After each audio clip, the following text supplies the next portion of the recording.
Welcome to the American Business Podcast. I'm Kevin Deveci, your host. I'm welcoming you episode 96 in the American Business Podcast. American Business Podcast is the voice of American business in any size and from any industry. And today's number is 2 million. More than 2 million people, New Yorkers, cast ballots during the mayoral election in New York City. As you know, we put together monthly online networking event. We call this Connectional America online networking event. Every month, we invite business professionals, and these business professionals join the Connectional America online networking event, streamed live on the American Business Podcast. They connect with each other. They introduce themselves, their company, and their products and services. That's a great opportunity to promote your business. I have the QR code on the screen. We have limited seating for the Connectional America Business Alliance online networking event. You'll be networking with other business professionals. At the same time, you'll be on the American Business Podcast. You'll be in front of thousands of the American Business Podcast subscribers, viewers, and followers. So that's a great opportunity for you to promote your business. I have the QR code on the screen. We have limited seating. Today is a great day to get started and register for this event. You can scan the QR code, you can register, and I hope you join us. That's a great opportunity for you to promote your business, your products and services. All right, let's get it. I'm going to invite our guest to our virtual stage, and we can get the conversation started on November 7, 2025, today, Friday. Hello, Nick. Welcome to the podcast. Hey, Kevin. Thanks so much for having me today. Thank you very much for being with us in your busy schedule. Happy Friday. How is your week so far? Do you know what? I'm just still recovering a bit. Last week, I was in Las Vegas for a conference. So as I'm sure many of your listeners would know, it's always a little bit hectic coming back from a week away at a conference and trying to catch up on all the things. And of course, it corresponded with the end of the month. So it's payroll and invoicing and all the sorts of kind of business stuff that you got to take care of. So it's been a busy week, and I'm looking forward to the weekend. Yeah, that sounds great. Well, yes, especially going to Vegas is a long way, and it's pretty busy. You go there, you get settled, you go to the conference, you make networking, right? So it's quite a work. So welcome back home, and I'm glad you join us today. And we are looking forward to learning about you, your business today. As you know, the American Business Podcast is an informative business podcast, and in each the American Business Podcast episode, we learn from experts, business professionals, business leaders like yourself. So I've been looking forward to this conversation. Let's get started. As a start, would you please introduce yourself and your company briefly to our audience and to our listeners? Sure. Yeah. So my name is Nicholas Hayduk. I am the president of Engineered Code Consulting Inc., based here in Regina, Saskatchewan, Canada. We are a Microsoft Power Platform consulting firm. And we've recently kind of moved into the product space as well, having built a learning management system for the Power Platform as well. So we do consulting, and we have a product that we offer as well. Can you tell me about your career path, and especially for our audience to listen and learn from you? How did you get started? How your career path has shaped over the years? Yeah, I would say a lot. The key word is luck. A lot of luck going on. So I went to school on the other side of the country, near Toronto, and I was deciding, hey, should I stay out here? There were opportunities to work at kind of some well-known tech firms out there, or should I kind of move back closer to home? And eventually, I decided the decision. Hey, family's important. I want to move back closer to home. So I started looking for a job. My cousins just happened to work at a company that did tech stuff. I have a computer engineering degree, and I had cousins that said, hey, we work at a place where we write software. Come work with us. And I thought, hey, that'd be fun. I mean, I like my cousins. Why don't I go work with them? And it turned out to be a very good choice because the company, even though I really didn't know anything about them, the company was only a few years away from being acquired by Microsoft. So that company, when I started building basically a content management system, a way to build websites using the Microsoft, what's now known as Power Platform, back then Dynamics CRM. So I ended up working there for a couple of years. Ended up kind of starting my first kind of business together with someone else.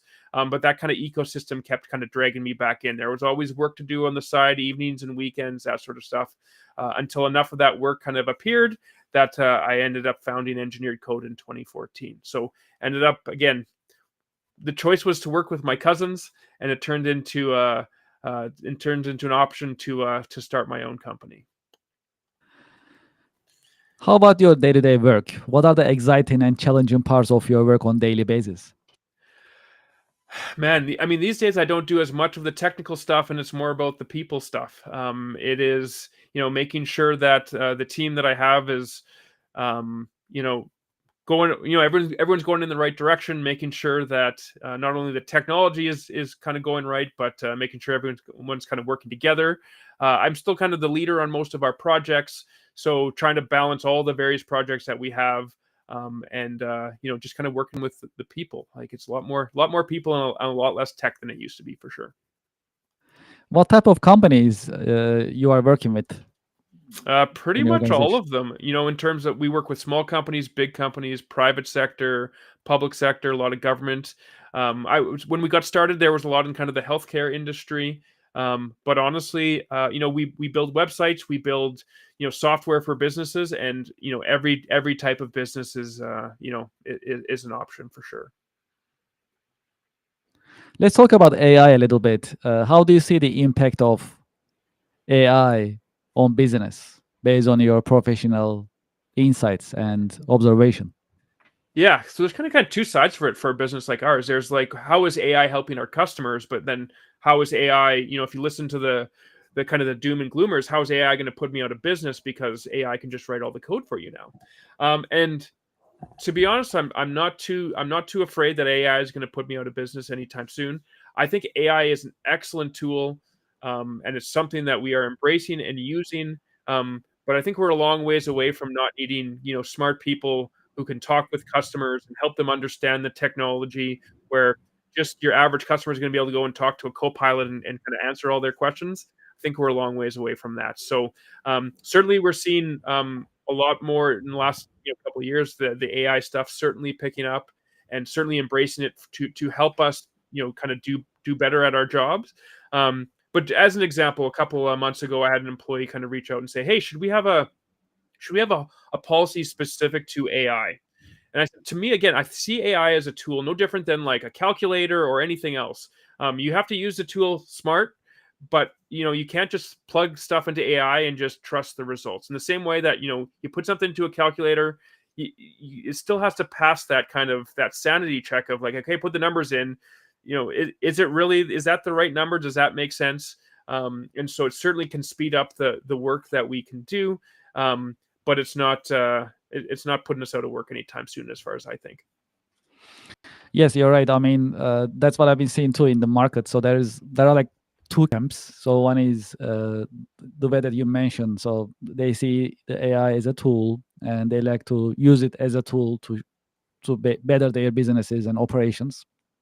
And the other camp is AI is coming, taking away all the businesses, all the positions coming in, and it's gonna be worse. So which one is gonna be? We'll see. Yeah.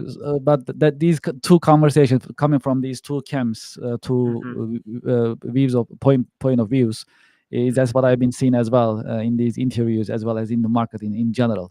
So that remains to be seen, especially those recent layoffs from Amazon and other technical and software and technology companies triggered these even further recently. That's um, what we are seeing in media and in conversations in general. But then the real impact of AI, of course, coming in, and we'll see more. That's how it looks.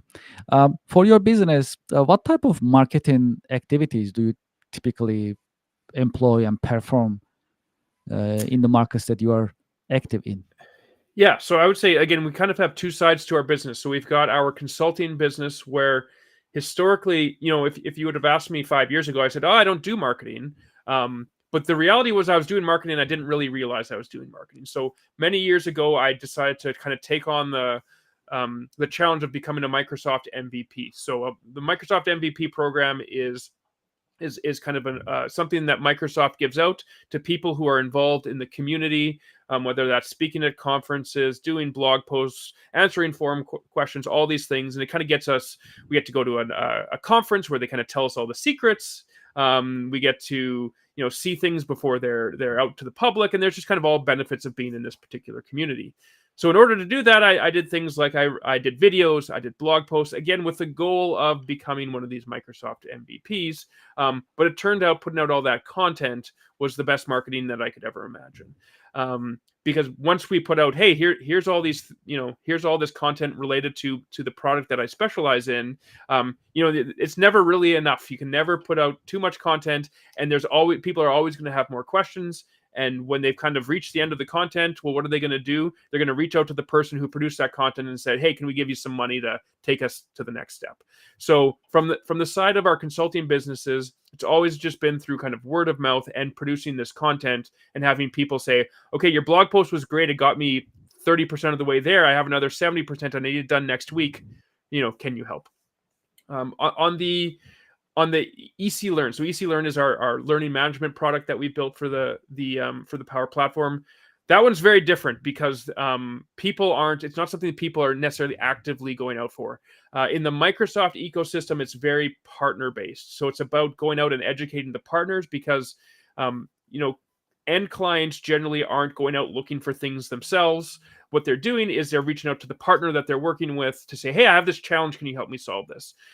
So there is a lot of work kind of reaching out to partners, engaging with partners. And then, last week I was in Vegas for that conference. So it's, the conferences are still a big deal in the Microsoft ecosystem. So going out to conferences, getting on the floor, meeting with people is a great way. But again, just kind of those connections I have in the Microsoft ecosystem to get the word out there about our products. So certainly the two different sides of the business kind of take two different approaches. Have you had any role models, any mentors in your career journey?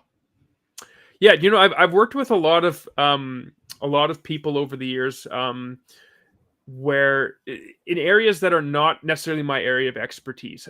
So I am not, I'm not much of a salesperson. I'm not much of a, I like to think I tell it as it is, but sometimes, sometimes I could. Maybe the people don't love my opinion as much as I like to think that, right? So I've worked with some really good people over the years that were more on the sales side, helped me refine my ability to say, okay, I'm thinking this. How do I say this in a different way that doesn't make me come off like a jerk, right? So helping me develop some of those kind of soft skills. I've had a couple people that I've worked with over the years that have been kind of instrumental in helping me with some of the sales and the softs, the people skills that as a young techie, I probably didn't have. If there is one key career lesson that you learned the hard way, what would it be that you can share with our audience? Yeah, and it's something I still see, we work with a lot of kind of independent consultants, and it's really, I'm a perfectionist. That's kind of how I got to be where I am. And you really have to learn to let that go if you want to expand your business. It's not even about meeting. It's not about being perfect. It's not about doing everything the way that I would have it done. It's about, is it a good way to do it? May not be the way I would have done it, but is it still good? So it's about letting go of that perfectionism. I know that's, for me, still always a struggle. But I know that it's allowed me to grow from a team of myself to a team of 10, 12 people. It's just not possible if you kind of I don't want to say hold people to my standards, because it's not that the other people are doing it worse. It's just different, right? And so you just can't have it always. It's not always has to be done your way. So I think learning to understand that there's lots of good ways of doing things, and other people have that's been something that's allowed me to kind of grow the business beyond just myself. Is there a book, a movie, a show that helped shape your career perspective over the years? Yeah, I would say that The big thing that I'm really kind of working with customers on when we kind of think about, hey, here's a new project, what's it going to cost? So the idea of the minimum viable product, which I think that's the Lean Startup. I think was the book where I first kind of learned about that. And so the idea of the minimum viable product, what's the least thing we can do that's going to provide some value? I think that's been really key because I think most organizations want to kind of have a big bang. Here's everything we could possibly do, and a perfect example is our learning management system. Do we have every feature that an LMS that's been out for 20 years has? We absolutely don't. But do we have something that does provide value? The sooner you can get that out into the market, the better. Because as much as we like to think we can sit around a table and imagine what people want, you don't really know what people want until you get it out there and have real people giving you feedback on, hey, here's the product. This is what we need. So I would say that kind of the idea, the concept of the minimum viable product is something we use on consulting projects, products, all these sorts of things. So I think that's been a key to really helping organizations move forward and not kind of stall and say, okay, well, there's this big thing we need to do and it's just kind of too big and it can kind of make you freeze and not continue. So minimum viable product for sure. What is your biggest passion and interest outside of work? So sports. I'm a big sports guy. I'm a big baseball guy. I don't want to talk about the World Series and what happened. We can just ignore what happened in Game 7 there. Okay. I'm not sure if you're a Yankee fan in New York, but I'm sure you'd want to ignore that No, as I'm well. Mets. Oh, you're okay. Yes. Your Mets Yes, are even yes. worse. Yeah. No, Yeah, I'm honestly, yeah. Yeah, the Mets is like 10 minutes away from where I live, so it's just convenient. So that's how I Oh, became yeah. a Mets Yeah. fan years ago. So I sometimes go to games when I have a chance. But Yeah. Mets. Since you ask, I had to say it. Yeah. No, we're massive Blue Jays fans in our house. I was lucky enough to go to Game 3 of the World Series, and so it was pretty heartbreaking the way that all ended up.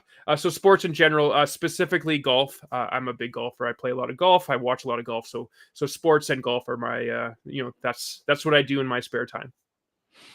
Does golfing help in any way for business connections and business networking? You will say. For sure, there's been some opportunities. I would say, like for me specifically, in my, I live in a relatively small town, 300,000 people, and so most of our customers are outside. But I know a ton of people who are, say, members at the club where I am, and that's they meet people all the time there. For me specifically, certainly it's led to some opportunities, but yeah, I'm mostly there for the golf. But yeah. How to stay motivated and inspired in times of challenges and hardship at work?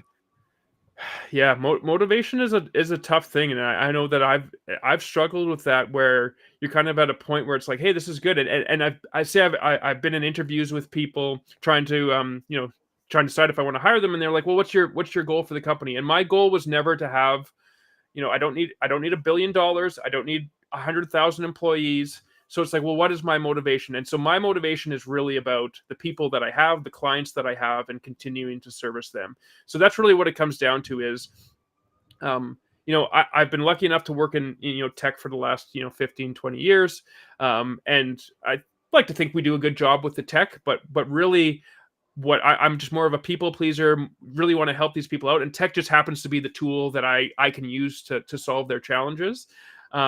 So just it goes back to the people, right? So it would be, that's what kind of gets me up in the morning, is knowing that those challenges are never going to go away. Those people are never going to go away. And so we need to make sure that we're not only the customers, but the employees, kind of all these people that, rely on the work that we do. Do you have any career advice for the next generation business professionals who are entering into the job market? Again, I would say I was very lucky. At no point did I have to say, okay, I'm going to eat, ramen noodles for the next 2 years in order to start my business. That was never a choice that I had to make. And the reason for that, I was fortunate to work in places where I could do essentially a side gig. So I think if you're somewhat risk averse, like again, I wouldn't have told my wife, hey, by the way, let's downsize and let's launch a business. It was more kind of kind of lucky in that way. So I would say the opportunities to work on the side, make sure you're working in an organization where you have you can do those opportunities to see kind of what other ways that you can provide value. So now we're kind of living in this gig economy where there's all these different options. Probably not Amazon drop shipping, probably not the side gig for most people, but come up with a way that you can find something you're passionate about and see if you can turn that into a business after hours while still working your regular gig. For those who like to continue this conversation with you, would you like to share any website or any contact information for our audience to learn about your company and or be in touch with you? Sure. Yeah. So you can reach out to us. You can get us at engineeredcode.com. eclearn.app is where you can find our learning management system, or hit me up on LinkedIn. You can find me just Nicholas Hayduk, PNG is the title that you'll find there. And connect with me. I accept pretty much every request. Maybe mention that where you saw me on this podcast, and happy to have a conversation there. Nick Hayduk, thank you so much for being with us in your busy schedule. It was a great conversation. Yeah, thanks so much for having me. This was great. Thank you very much, and I wish you a great weekend. You as well. Thank you very much. Well, to our audience and to our listeners, I hope you like today's episode. As I always say, we always invite business leaders and executives, and we always learn something, at least one thing, from the American Business Podcast episode. So we are very lucky. We are very blessed to have business leaders, professionals, just like Nick Hayduk today, to be with us, and we ask questions and we learn from them. That is the core mission of our podcast, learning something new in each episode. That's why it's educational and informative. If you'd like to be a guest in the American Business Podcast, you can send us an email, americanbusinesspodcast@gmail.com. We also welcome sponsors and advertisers. If you'd like to sponsor, introduce your company, your products, your promotions, we are happy to talk to you and have a conversation. You can just send us an email, americanbusinesspodcast@gmail.com, for advertising and sponsorship opportunities. You can also visit our website, americanpodcast.tv, americanpodcast.us, to learn more about the American Business Podcast. Also, we post our schedule on the website. You can also see who is coming, what type of subjects we will be discussing about, and you can stay in touch with us over the American Business Podcast website. As you know, we received YouTube Silver Award since we passed 100,000 YouTube subscribers. If you haven't done so, please subscribe our YouTube channel. Here is the QR code on the screen. When you scan this QR code, it'll take you to our YouTube channel and you can subscribe. We'll also appreciate if you share your thoughts, if you put it in our comments in the chat box on YouTube. We will truly appreciate that. It's a growing YouTube channel thanks to your support and interest, and we'll keep posting, streaming on weekly basis this informative business podcast. We have unlimited subjects. We have many business professionals who like to be on the podcast and like to share their professional wisdom with us. So we are very motivated, and we are getting close to our 100th episode this year, which was our goal. And we truly appreciate your support by being a subscriber on the YouTube channel as well. Great. What else is happening? As you know, we have our monthly online networking, business networking event. Please join us. We have limited seating. If you'd like to introduce your company, your products and services, that's a great opportunity. It's called Connectional America Business Alliance. That's an online business networking event hosted on the American Business Podcast. You will be meeting with other business professionals. Same time, you will be on the American Business Podcast, and American Business Podcast's thousands of YouTube subscribers, business-minded YouTube subscribers. You will be also in front of them. So that's a great opportunity for you to promote your business. Please scan this QR code. It'll take you to our registration page and you can join us. We have limited seating. So today is a great day to register for the online networking event. We call this Connectional America Business Alliance online networking event hosted on the American Business Podcast. Please join us. Also, we have a new membership program that we launched, and we have different membership programs available. And when you scan this QR code, it'll take you to our membership page. You can pick the type of membership that you like. And as a token of appreciation, we have different benefits for each membership type. Please pick the one that you like. please join us as a member and please support the American Business Podcast. All right, let's talk about our sponsors and supporters. Ms. Excel, if you like to learn Microsoft Excel and other Microsoft business software systems in a fun and engaging way, consider Ms. Excel. I have the QR code for Ms. Excel company, and I also have a discount code, ABP 2025. When you are checking out, make sure to put the discount code ABP 2025 to enjoy the discount coming from the American Business Podcast. We have new sponsors. Let's talk about them. SpotCorp Events. If you like to build your team, if you like to build events to make your team building stronger and build bonds within your team, SpotCorp Events put together great events for your organization. I have the QR code on the screen. When you scan this QR code, it will take you to their appointment page and you can schedule time with one of their representatives right away. It's a great company you can trust. They are very passionate about their business. I had a chance to meet with them. Also, they were in our podcast a couple of times for interview. Also, they joined the Connectional America Business Alliance online networking event. You'll love working with them. So SpotCorp Events, highly recommended. Great company to work with for team building events. And they are experts in team building. Pupfish USA, our new sponsor, our new supporter. They are experts in data destruction.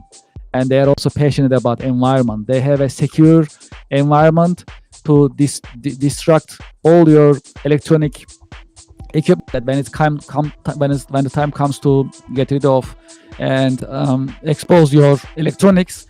Pupfish USA is the company that you should work with, and they are specialized in electronic destruction. Any of your data, anything sensitive, will be completely destructed in their secure environment. I've seen it with my own eyes. They have a great facility. So if you need these distractions in a safe and secure environment, that may be just to destruct your data. Also, that may be also because of your compliance. If you're a healthcare organization, if you're in defense, for example, aerospace industry, these are sensitive data that you have that you need to destruct. Pupfish USA is the expertise for it. I have the QR code on the screen. When you get in touch with them, make sure you heard about them on the American Business Podcast. You'll love working with them. Great people and great professionals. They are specialized in data destruction and they are very passionate about environment.